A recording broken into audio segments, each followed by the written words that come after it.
तो फ्रेंड्स आज बनाएंगे विंटर स्पेशल कचौरी आलू मटर की, जो बहुत ही यूनिक टेस्ट में होता है और थोड़ा सा हेल्दी बनाने की कोशिश भी मैंने किया है। इसे मैदे से ना बना करके आटे का भी यूज़ किया है इसलिए। तो सबसे पहले इसे बनाने के लिए हमने मटर को यहाँ पे लिया है आधा बाउल के करीब। और सबसे पहले हमने यहाँ पे स्टफिंग की तैयारी की है। तो यहाँ पे इसे दरदरा हम पीस लेंगे थोड़ा सा पल्स मोड पे चलाते हुए। तो सबसे पहले हम क्या करेंगे कि कढ़ाई को अच्छे से गर्म करेंगे, उसके बाद मस्टर्ड ऑयल डालेंगे। ऑयल भी हमारा अच्छे से गर्म हो जाना चाहिए। उसके बाद हम यहाँ पे ग्रेटेड अदरक लेंगे 1 चम्मच के करीब, और यहाँ पे 1 चम्मच के करीब यही बारीक हरी मिर्च लेंगे। आप स्पाइस थोड़ा ज़्यादा खाते हो तो ज़्यादा लीजिए, हम बच्चे को ध्यान पे रखते हुए थोड़ा कम ली हूँ। तो यहाँ पे 1 चम्मच के करीब हमारा जीरा का पाउडर है, और थोड़ा सा आधा चम्मच के करीब हमारे यहाँ पे धनिया का पाउडर है, और थोड़ा सा हल्दी पाउडर है। सभी को अच्छे से मिक्स करने के बाद 2-4 सेकंड भूनने के बाद यहाँ पे डालेंगे वही दरदरा पीसा हुआ हमारा मटर जो है उसको डालना है। उसके बाद थोड़ा सा इसे सौते करना, मतलब थोड़ा सा भून लेना है। उसके बाद लगभग 2-3 मिनट के बाद यहाँ पे नमक टेस्ट अकॉर्डिंग डालना है। जब हमारा मटर का पानी सूख गया ना, उसके बाद हमने यहाँ पे नमक डाला है। 2-3 मिनट में अच्छे से सूख जाता है। मीडियम फ्लेम पे हमें भुनना है। थोड़ा सा ढक दे रही हूँ ताकि जो हमारे चंक्स है ना थोड़ा बहुत मटर में वो अच्छे से कुक हो जाए, अंदर तक पक जाए, सॉफ्ट हो जाए इसीलिए। तो बस यहाँ पे हमारा पक गया है मटर लगभग अच्छे से। बस चलाते हुए यहाँ पे देखें, और पानी भी अच्छे से सूख भी गया है, अच्छे से सूख गया है पानी। इसमें ध्यान रखना है कि पानी ना रहे, क्योंकि कचौरी फिर हमारी सैगी थोड़ा सा सॉफ्ट हो जाएगी ना, इसीलिए। तो यही ध्यान हमें रखना है। और यहाँ पे बॉइल्ड आलू हमने मैश करके रख लिया है, लगभग मीडियम साइज़ के 5 से 6 हैं, उसको मैश करके इस तरीके से रख लिए हैं। तो आलू को भी डालने के बाद अच्छे से 2-3 मिनट हमें भूनना है। उसके बाद यहाँ पे चाट मसाला लगभग 1 चम्मच, एक छोटा चम्मच है, और थोड़ा सा गरम मसाला हमने डाला है, और अच्छे से इन दोनों को भी अच्छे से मिक्स कर लेते हैं। उसके बाद ये हमारा स्टफिंग बिल्कुल रेडी हो चुका है। और जो थोड़ा बहुत चंक्स अगर होंगे तो छोटे छोटे चंक्स होंगे तो वो कोई दिक्कत नहीं है, लेकिन बड़े होंगे वही देख रही हूँ कि कहीं बड़े चंक्स तो नहीं रहेगा। तो लास्ट में हमने यहाँ पे चिली फ्लेक्स थोड़ा सा डाला है। आप चाहे तो रेड चिली पाउडर भी डाल सकते हैं अपने स्पाइस के अकॉर्डिंग, लेकिन हमने यहाँ पे सिर्फ चिली फ्लेक्स थोड़ा सा डाला है। और कुछ नहीं, बहुत कम मसालों के साथ हमने स्टफिंग को भी तैयार कर लिया है, जो सभी के घरों में अवेलेबल भी होता है। तो यहाँ पे हमने डो लगाना है। डो लगाने के लिए हमने कचौरी के लिए क्या किया है कि 1 बाउल मैदे का और 1 बाउल आटे का यूज़ किया है हमने।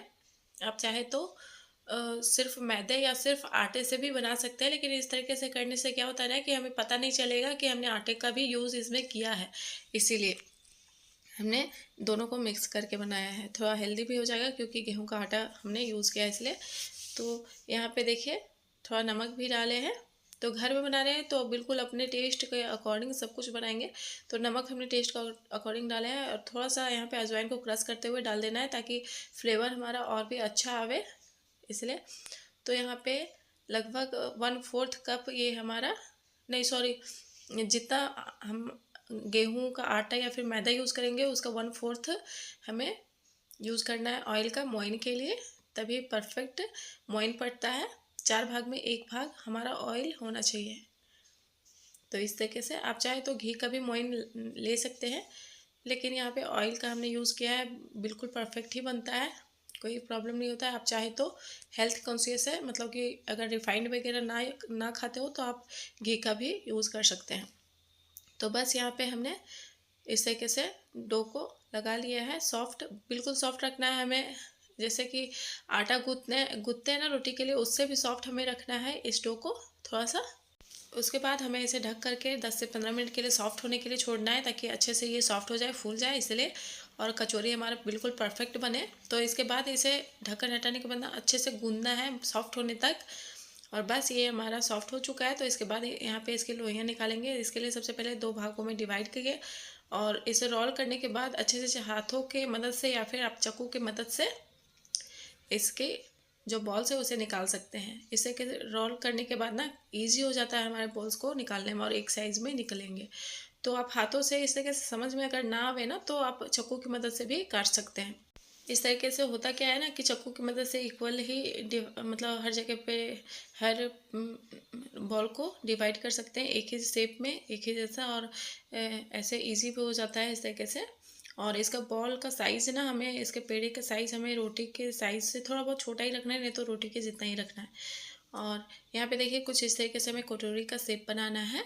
इस तरीके से, जैसे कि सत्तू का पराठा, कोई भी पराठा आप बनाते हो ना, उसी तरीके से किनारों से थोड़ा सा पतला रखना है, बीच में थोड़ा सा मोटा रखेंगे क्योंकि उस तरीके से फटने की चांसेस कम होती है ना, इसीलिए। तो यहाँ पे स्टफिंग हमें डालना है 1 से 1.5 चम्मच के करीब। बहुत ज़्यादा हमें ठूस ठूस करके नहीं भरना है बिल्कुल भी, ये सब आपको टिप ध्यान में रखना है। बहुत ज़्यादा हमें नहीं भरना है, 1 से 1.5 चम्मच ही डालना है इसमें। और इस तरीके से हमें, अगर कोई चंक्स वगैरह बड़े हो ना, तो इस तरीके से हाथों से उसे फोड़ देना है। बहुत बड़े हो तो, छोटा बहुत हो, थोड़ा बहुत हो तो कोई प्रॉब्लम नहीं है। और इस तरीके से बंद करने के बाद, लॉक लगाने के बाद यहाँ पे एक्स्ट्रा है वो निकाल दीजिए, नहीं तो वहीं पे आप दबा सकते हैं इस तरीके से। तो बस इसे पेड़े के शेप देते हुए रख देना है, बाद में और बड़े करेंगे डालते वक्त। तो बस सेकंड, आप अगर वैसे नहीं, आपको मतलब कटोरी का शेप नहीं बनाने आता है, आप तो सिंपली इस तरीके से बेल लीजिए पूड़ी के शेप में।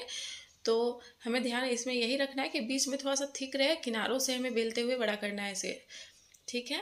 तो बस यहाँ स्टफिंग को बीच में रखना है इस तरीके से, और बस इजी वे में हम देख रहे हैं, यहाँ पे दिखलाने की कोशिश कर रहे हैं। बिल्कुल आप फर्स्ट टाइम ट्राई कर रहे हैं ना, तो फर्स्ट टाइम में ही आप परफेक्ट बना लीजिए, ऐसे में बताने की कोशिश कर रही हूँ। बस इस तरीके से हमें लॉक लगाना है इस तरीके से, और एक्स्ट्रा जो है आप निकाल दीजिए, नहीं तो वहीं पे आप दबा सकते हैं। बस यहाँ पे ध्यान रखना है कि कहीं से खुला ना रह जाए, नहीं तो ऑयल में जाते ही फटने लगेंगे, इसलिए। तो बस इसे भी रख देते हैं साइड में। इस तरीके से हमें सारे को बना लेना है, और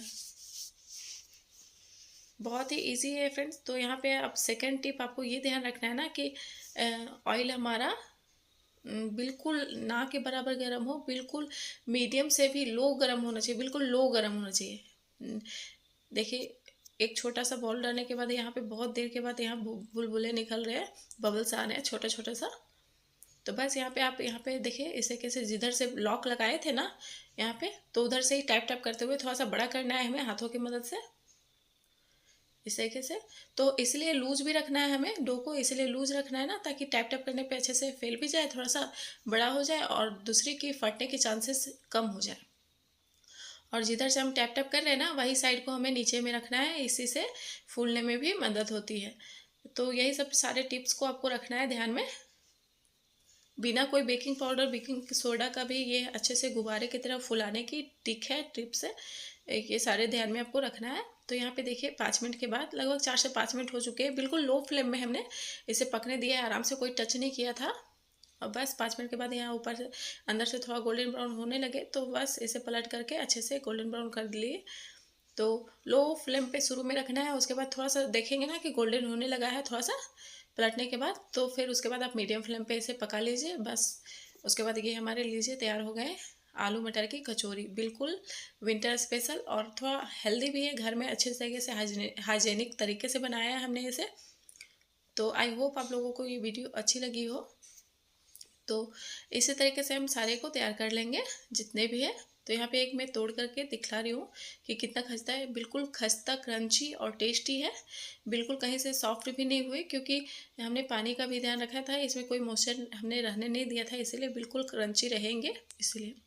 तो आई होप आप लोगों को वीडियो अच्छी लगी हो। तो प्लीज़ हमारे चैनल को सपोर्ट करने के लिए सब्सक्राइब और वीडियो को लाइक शेयर करना बिल्कुल ना भूलें।